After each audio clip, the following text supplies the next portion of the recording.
At Pat Myers Electric, we're constantly training to be our absolute best.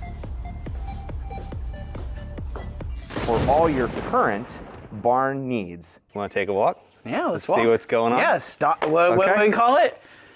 Stop and walk. Walk and stop. Walk and stop. Well, let's do a walk and stop. Let's do it. We got a different barn now. Yeah. This is more like a shop barn than it is a horse barn, but it's horse people that own it, so.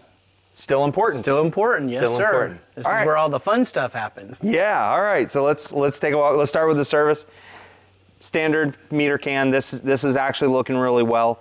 One of the things I prefer, but is not necessarily a must, is most of the time I like to see a disconnect means on the outside, so that if there ever is an emergency and first responders need to turn it off in a hurry, they just turn it off. Oh, wow.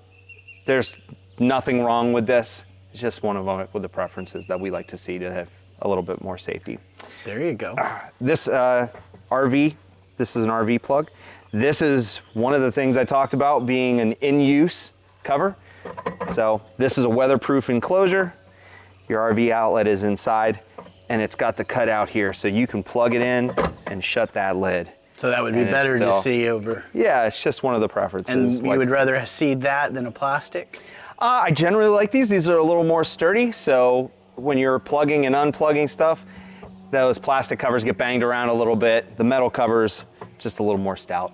Just stay a little bit And what's better. the box next to it? So this is just an air conditioner disconnect. This is so you can maintain when the air conditioner company comes or electrician comes and they want to work on their AC, it's close enough that they can see that it's turned off, so nobody can just walk up and turn it on while they're working on it. Electric fence, been there, done that. That's it. That's it. I swear I unplugged the electric fence before I touched it. Yep, that's it. You want to make sure it's line of sight so you can make sure that you're not getting shocked. We've done our stop. Let's do some walking. Let's go the walking portion.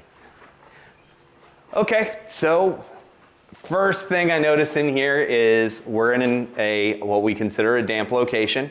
It's an area, again, where there can be some rodents, some pests in here that can get to it. Everything in here is done in interior wire. It's all what we call Romex or NM, non-metallic cable. We have indoor rated lights, and these are indoor rated fans. We end up calling them sad fans because eventually all the blades start drooping down like they're real sad. So the motors aren't sealed. Like I said, the blades are not meant to be outdoors. But okay, so big point there, that what you just said. So that's why we don't want a fan like that in the barn. Absolutely. So we want an enclosed motor because of the same reason you're just talking about. Well, and then also, Pete, I mean, I'm standing underneath this fan and I'm 6'1".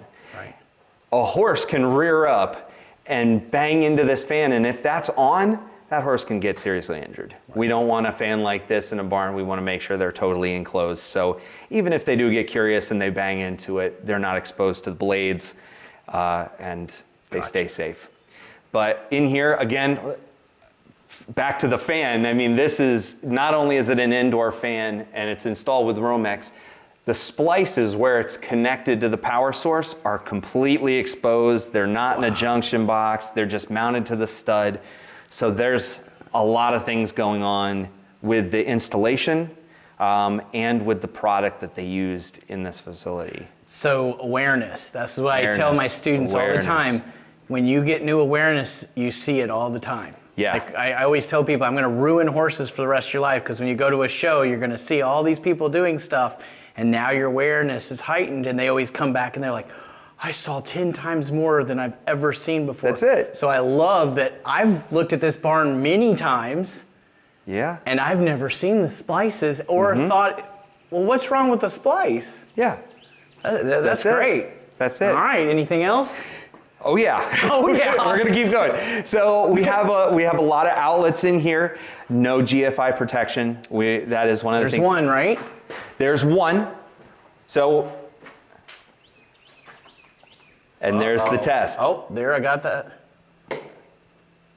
But it turned Okay. red. Still something wrong with it because it tripped out immediately. So that means there's something wrong with this circuit. Okay. So this is actually protecting you. People call me all the time and they're like, really freaked out that their GFI or outlet is tripping, and they're like, something's terrible. And I'm saying, no, nothing's terrible. It's doing its job. It's doing what it's supposed to. It's telling you that there's something wrong. Now it's my turn to come in and find out why it's doing what it's doing, and we can figure it out. I need to get one of these for horses.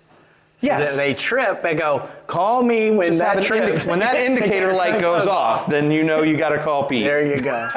So we have other outlets that don't have it. Other outlets that don't, now that doesn't necessarily mean that they're not protected. Like this outlet can protect other outlets in the area. Interesting. We just need to make sure that it's actually doing its job. So that's one of the first things I see. When I look around at a barn and I see the majority of the outlets not GFI, physical GFI outlets, that's the first thing I want to do. We have a tester, you plug it in right away and check to see if it's protected. So that's one of the things we want to check on. So big deal. We also want to make sure these covers, this is just residential cover, because this is a damp location, even if it's in a wall like this, we want to make sure at least there's a flip cover on it. It doesn't need to be the big bubble cover, the in-use cover style that we were talking about before, but it can just be a cover that if you are using a pressure washer, you're using something to clean up in here, you don't get water inside the receptacles. And being a shop, you're going to be plugging your Yeah. equipment into it. You want to have some protection. Absolutely, absolutely, big Gotcha. deal. Because it's a shop, the lighting in here, I'm not worried about as much. This is standard fluorescent lighting.